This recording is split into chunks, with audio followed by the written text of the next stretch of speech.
Heto na po ang 5 naunang nag-comment at 5 napili ko. Comment lang po kayo at kahit hindi kayo una baka mapili ko kayo sa shoutout.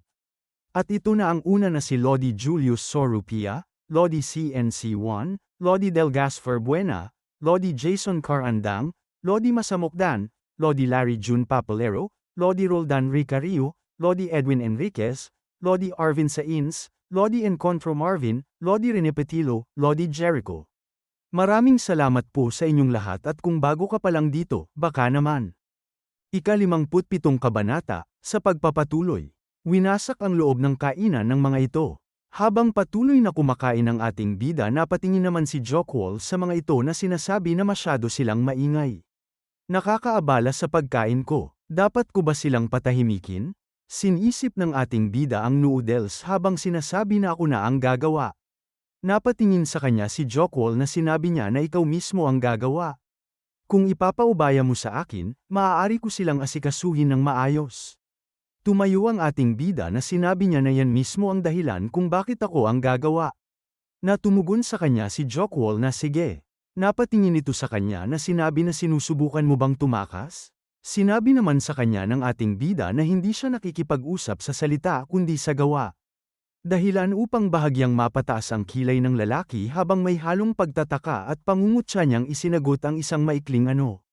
Ngunit bago pa man niya lubusang maunawaan ang ibig sabihin nito ay bigla na lamang kumilos ang ating bida, mabilis at walang babalang sumugod at nagbitaw ng isang malutong na suntok na tumama ng diretsyo. Ang lakas nito'y sapat upang ilipad ang lalaki palayo. Ang mga kasamahan nito ay sabay-sabay na napalingon. Bakas ang matinding pagkagulat sa kanilang mga mata habang nasasaksihan ang biglaang pangyayari, hindi makapaniwala sa bilis at tindi ng ginawa ng bida. Agad na tumakbo ang mga ito papalapit sa kanila na sinabi pa ng kalbo na ano. Ano ba ang lalaking ito? Dagdag pa ng isa na isa siyang baliw na gustong mamatay. Pagbigyan ang hiling niya, at ilang sandali pa ay mapapakinggan ang mga tunog ng pagkabugbog sa mga ito habang makikita ang kisame ng kainan. Na ang mga ito ay makikita na nakabulagta sa sahig habang ang iba ay umuungol ng sakit hawak ang kanilang mga bibig na dumudugo. Seryosong sinabi naman ng ating bida sa kanila na bumangon kayo. Sinabi pa ng ating bida sa mga ito habang dahan-daang bumabangon hawak ang bibig na duguan na alam nyo kung anong pagkakamali nyo. Diba, bumangon na ang mga ito habang bahagyang nakatungo ang ulong sinabi na oo. Sinabi pa ng ating bida sa kanila na bibigyan ko kayo ng isang pagkakataon. Huwag nyo nang guguluhin ang mga inosenteng tao muli. Mamuhay ka ng mabuti. Habang bumabilang siya sinabi pa niya habang nakatingin sa mga ito na ngayon. Alis. Habang papaalis ang mga ito nakatingin sa kanya habang sinasabi ng ating bida na teka. Saang grupo nga ulit kayo? Tumugon ito sa kanya na Black Sky Association. Tinanong pa ng ating bida dito na nasaan ang kuta nyo. Tumugon ito na kung susundin nyo ang pangunahing kalsada sa kanan. Makikita nyo ang isang malaking manor.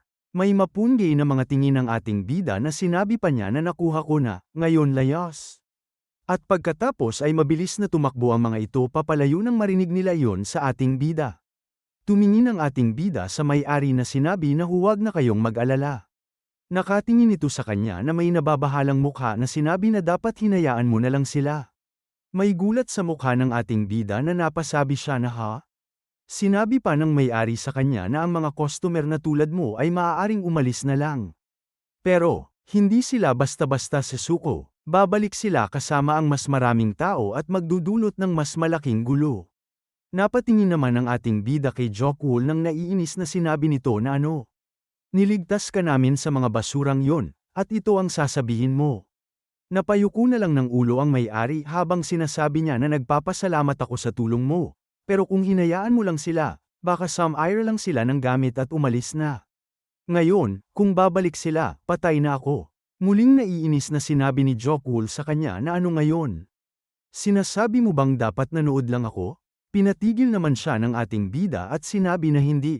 May punto ang may-ari. May nababahalang nakatingin ito sa kanya na sinabi na ang mga lalaking iyon ay kabilang sa Black Sky Association. Nangingikil sila ng pera sa ilalim ng dahilan ng protection fee.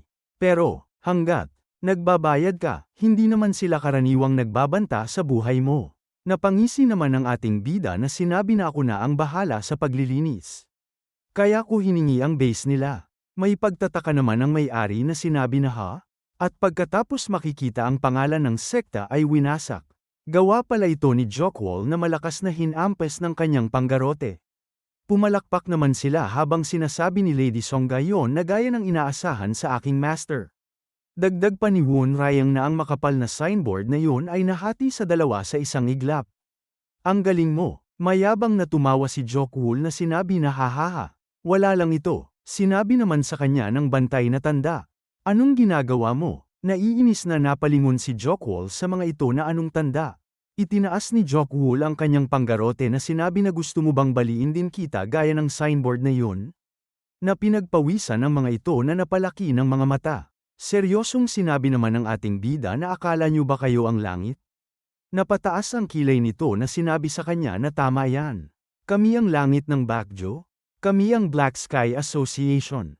Napahinga naman ang ating bida na nakangiting sinabi sa kanya na langit ng Baekjo. Kaya langit lang kayo sa lungsod na ito. Ha? Tumugon sa kanya ito na sino ba kayo? Bakit nyo sinisira ang signboard namin? Nakatingin sa kanya ang mga ito na sinabi pa na teka. Ang mga disipulo namin ay binugbog kanina. Kayo ba yun? Dagdag pa ng isa na oo. Tagmang-tugma ang description nila. Napangiwi ng mukha ang mga ito na sinabi pa na hindi nyo inaasahang babanggain nyo ang Black Sky Association at makakaalis lang ng ganoon, di ba? Dagdag pa ng isa na alam na namin ang lahat tungkol sa inyo. Kung ayaw nyong mamatay, tumakas na kayo habang maaari pa. Napasabi naman ng ating bida sa kanila na mukhang binaliwala nyo ang pagkakataong ibinigay ko. Napatingin naman sa kanya si Jockwall na sinabi na ano ang sinabi ko sa inyo. Ang mga ganitong klase ng tao ay hindi nakikinig sa salita. Kamauang, kailangan nila. Seryosong sinabi ng ating bida na dalhin nyo sa akin ang pinuno nyo. Napangiwi ng mukha ito na sinabi na gusto mong makita ang boss namin? Siguro nababaliw ka na. Walang ano-ano ay agad na sinunggaban ng ating bida ito at binigyan ng malakas na suntok. Na agad na napatilapon sa pintuan na hindi naman makapaniwala ang kasama nito na agad na napatingin dito. At seryosong inulit niyang sinabi na ilabas nyo ang boss ninyo. At ilang sandali pa ay lumabas ito na sinabi na sinong naghahanap sa akin. Makikita ang mga kalaban na nakahandusay sa sahig habang sumagot ang ating bida na ako. Nakatingin ang boss ng mga ito sa kanyang mga nakahandusay na mga alagad sa sahig na wala ng mga malay sa likod ng ating bida. Napasabi pa ito sa kanyang isip na pati ang aming pinakamalalakas na miyembro ay natalo ng ganito katahimik. Hindi ordinaryo ang mga taong ito. At pagkatapos sinabi nito sa kanya na saan kayo nanggaling. Seryosong sinabi ng ating bida sa kanya na kami ay mula sa World's Greatest Request Sect. Ako ang master nito, si Kang Mujak. Sinabi nito sa kanya na World's Greatest Request Sect. Haha, pasensya na, pero nasaan ba yun eksakto? Hindi ko pa narinig yun. Sinagot siya ng ating bida sa hagog. Sinabi ng kasama nito sa kanya na hagog. May sikat bang sekta o grupo doon? Sumagot ito na dati ay nandoon ang pamilyang Song ng hagog. Pero sinaunang kasaysayan na yon. At pagkatapos sinabi nito sa kanila na bakit naghahanap ang mga tagahagog sa boss namin. Sumagot ang ating bida na sinabi kong may kailangan ako sa pinuno nyo, hindi sa iyo. Naiinis ang nagtanong sa kanila na ang lalaking ito. Tama na, hindi niya ito naituloy nang pinahinto siya ng kanilang boss. At pagkatapos ay sinabi sa kanya na ako si Huang Enchol, ang pinuno ng Black Sky Association. Sinagot siya ng ating bida na sinabi na alam ko na yan. Dagdag pa niya dito na didiretso na ako sa punto. Simula ngayong araw, buwag na ang Black Sky Association. Nagulat ito na bahagyang napataas ng ulo na sinabi sa kanya na ano, ha, alam kong baliw ka, pero mas baliw ka pa kaysa sa inakala ko. Seryosong sinabi pa ng ating bida sa kanya na binalaan ko na ang mga tauhan mo, pero hindi sila nakinig. Kaya ikaw mismo ang magbubuwag nito. Ito na ang huling pagkakataon mo. Napasalubong ng kilay ito na sinabi sa kanya na pinaplano ko na talagang parusahan ka sa pakikialam sa aming negosyo. Dahil kusa kang pumunta rito, ibibigay ko ang sagot mo, mariing sinabi niya habang itinaas ang ulo. At kasabay nito ay malamig niyang iniutos sa kanyang mga alagad na patayin silang lahat. Dahilan upang agad na gumalaw ang mga ito at mabilis na sumugod patungo sa kanilang kinatatayuan, puno ng bangis at kumpiyansa, subalit bago pa man sila makalapit ay walang kahirap-hirap na sinalubong ng ating bida ang dalawa sa kanila. Dalawang malalakas at eksaktong suntok ang pinakawalan na agad nagpabagsak sa mga sumugod, parang mga daong tinangay ng hangin, at sa eksenang iyon ay hindi napigilan ng kanilang pinuno ang kanyang pagkabigla. Malakas siyang napasigaw nang makita ang bilis at lakas ng ating bida, ngunit huli na ang lahat sapagkat sa isang iglap ay damapo na ang isang mabigat at mapanirang suntok sa kanyang mukha, nagmula mismo sa ating bida, dahilan upang siya'y tumalsik at bumagsak sa sahig, kasabay ng pagtilamsik ng dugo na damaloy mula sa kanyang mukha, malinaw na tanda ng lubos na pagkakaiba ng kanilang lakas at ng simula ng kanyang pagkatalo. Nakangisi ang ating bida habang nakatikom ang kamao na sinabi niya na tama si Jokwol. Ang mga ganitong klase ng tao ay hindi nakikinig sa salita.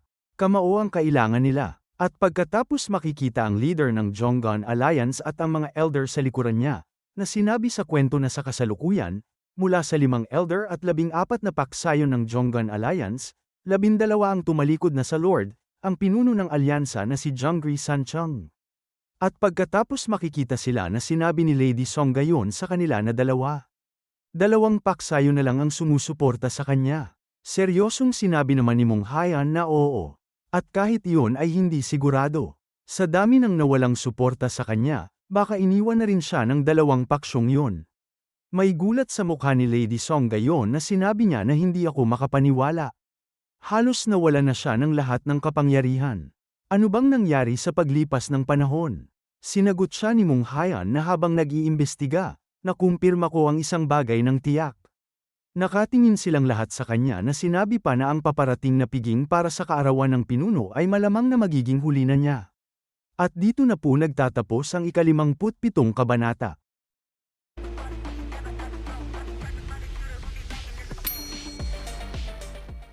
Ika-58 kabanata, sa pagpapatuloy.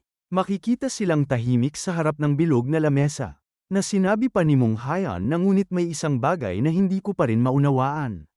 Tumugon si Lady Song gayon na ano yon, na sinabi sa kanya ni Mong Haiyan na bakit ipinuslit ng Lord ng Jonggon Alliance ang Red Dragon Divine Sword at ipinagkatiwala ito sa isang hindi inaasahang tao.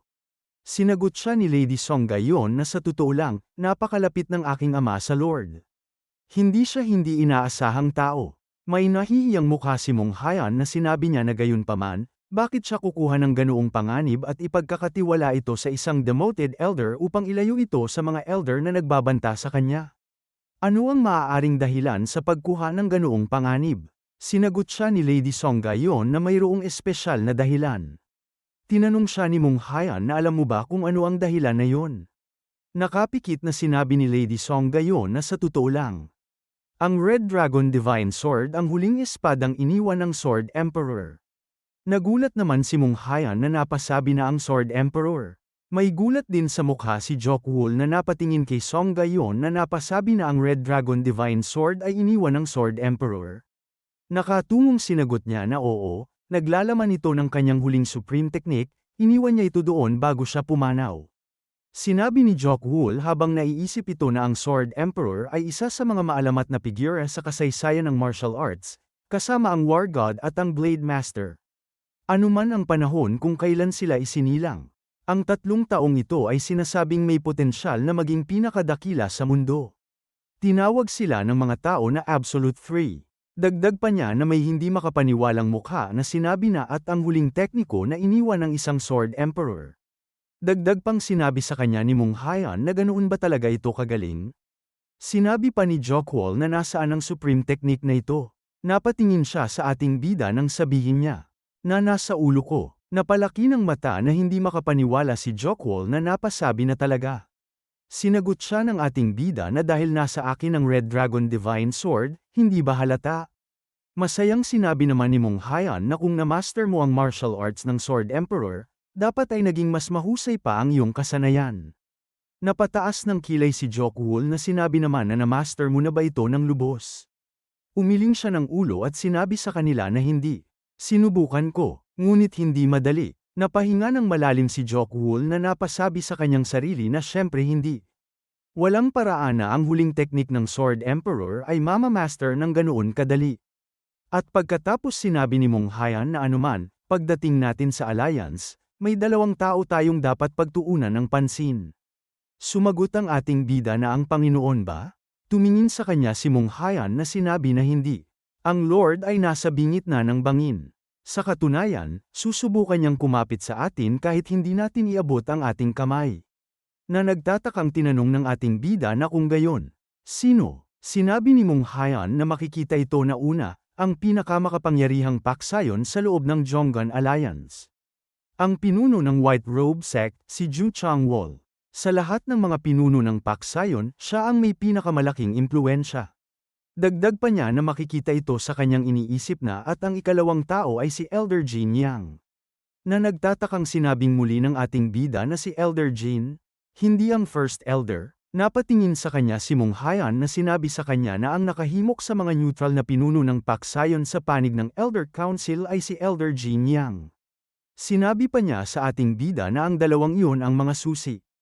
Tumugon naman ang ating bida na maaari silang maging mga susi, o ang ating pinakamalalaking kaaway. Sumagot sa kanya si Mong Hayan na malinaw ang iyong pagtingin sa mga bagay-bagay. Na sinabi sa kanya ng ating bida na kaya, ano ang estratehiya? Sinagot siya ni Mong Hayan na una, kailangan nating pumanig sa Lord. Kahit mahina siya, nagbibigay pa rin siya sa atin ng legalidad. Pagkatapos, kukunin natin ang mga pinuno ng paksayon. Kahit makuha lang natin ang kalahati sa kanila ay sapat na. Sinabi naman sa kanya ni Lady Song gayon na ibig sabihin kailangan nating pabagsakin ang mga elder. Tumugon sa kanya si Mong Hayan na kung ang Jonggan Alliance ay may pinaplano, tiyak na sila ang nangunguna. Tinanong pa sa kanya ni Lady Song gayon na makikinig ba ang mga pinuno ng paksayon sa mga tagalabas na tulad natin. Sinagot siya ni Mong Hayan na gagamit tayo ng counter-intelligence strategy. Lilikha tayo ng kawalan ng tiwala sa pagitan ng mga pinuno ng paksayon at ng mga elder. Na sinabi naman ng ating bida na kaya, uudyukan natin ang tunggalian sa pagitan nila. Na masayang nakangisi naman si Jokul na sinabi niya na yun lang ba ang naisip mo? Ang mag-udyok lang ng gulo? Napangisi naman sa kanya si Mong Hayan na sinabi sa kanya na may mas magandang ideya ka ba? Pakinggan natin ang galing dyan sa ipinagmamalaki mong matalinong utak. Na naiinis na sumagot sa kanya si Jokul na ano. Sinabi naman ng ating bida sa kanilang dalawa na bakit nag-aaway kayo. Napatungo ng kanilang ulo na sumagot ang mga ito na humihingi ako ng paumanhin. At pagkatapos sinabi sa kanila ng ating bida na may oras pa tayo, kaya pag-usapan natin ang mga bagay ng dahan-dahan. Kung magpapalitan tayo ng mga ideya, makakabuo tayo ng isang matibay na plano. At ilang sandali pa ang makikita na silang naglalakad. Mula naman sa PayPal ubong na araw makikita si Mo Kyung na paparating. Napasabi naman si Jokul nang makita niya ito na ha? Sino siya? Na napapaisip naman si Mong Hayan kung sino ito. Na may ngiti naman sa mukha ng ating bida nang makita niya ito. At ilang sandali pa ay nakalapit na sa kanila si Mo Kyung. Sinabing muli ni Jokul na sino ka? Paano mo nalaman na nandito kami? Sinagot siya ni Mo Kyung na ang paghahanap sa mga tao ang aking espesyalidad.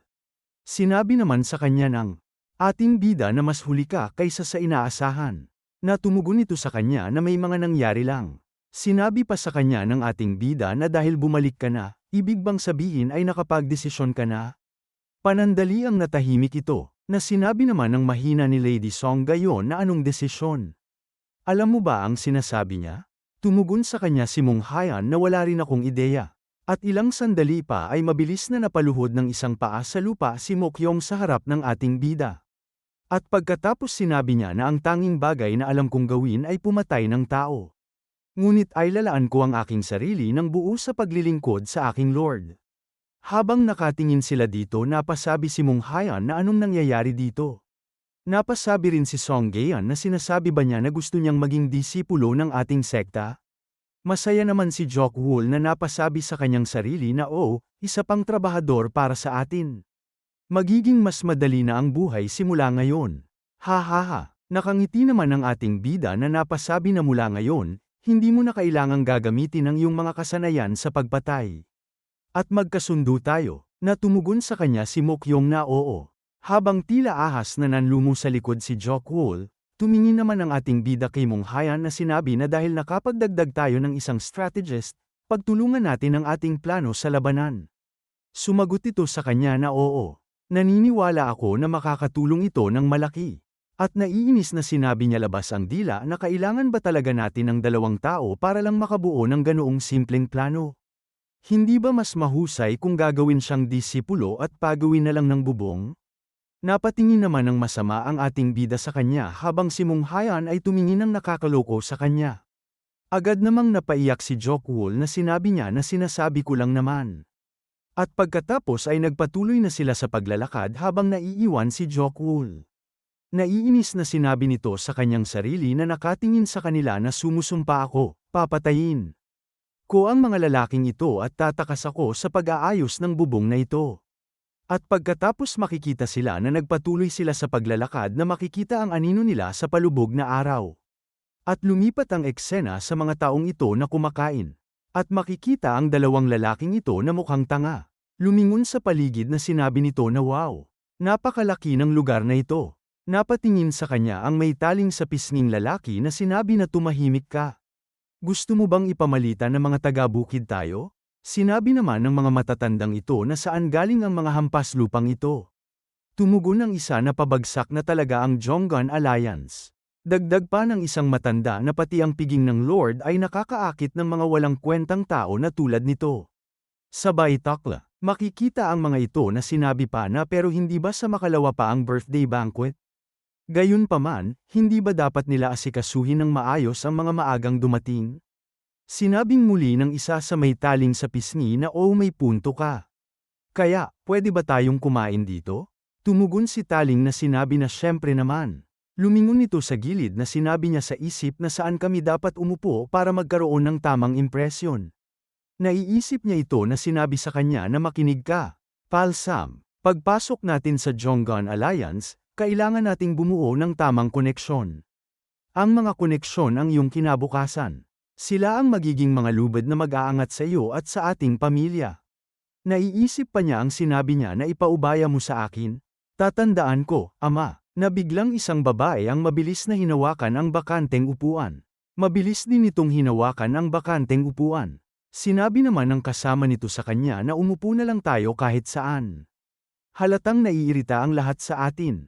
Tumugon ito sa kanya na tumahimik ka. Maingat kung pinipili ang pinakamagandang pwesto. Biglang may nakita ito sa kanyang unahan na napasabi na mukhang perpekto ang pwestong yun. Natumugon ang kasama nito na magaling ka sa pagpili, sige. Nakita pala nila ang grupo ng ating bida na may bakanteng mga upuan. Seryosang sinabi ni Taling na batay sa kanilang mga kasuutan, tila hindi sila nakakataas sa akin. Pero hindi rin sila mukhang walang kwenta. Perpektong balanse. Sinabi naman ng kasama nito sa kanya na matapos ang lahat ng maingat na pagpili, pumili ka lang ng taong kapareho mo ng katayuan. Napatingin ito sa kanya na sinabi na tumahimik ka. Ang isang hanggal na tulad mo ay hindi maiintindihan ang paghatol ng isang tunay na mandirigma.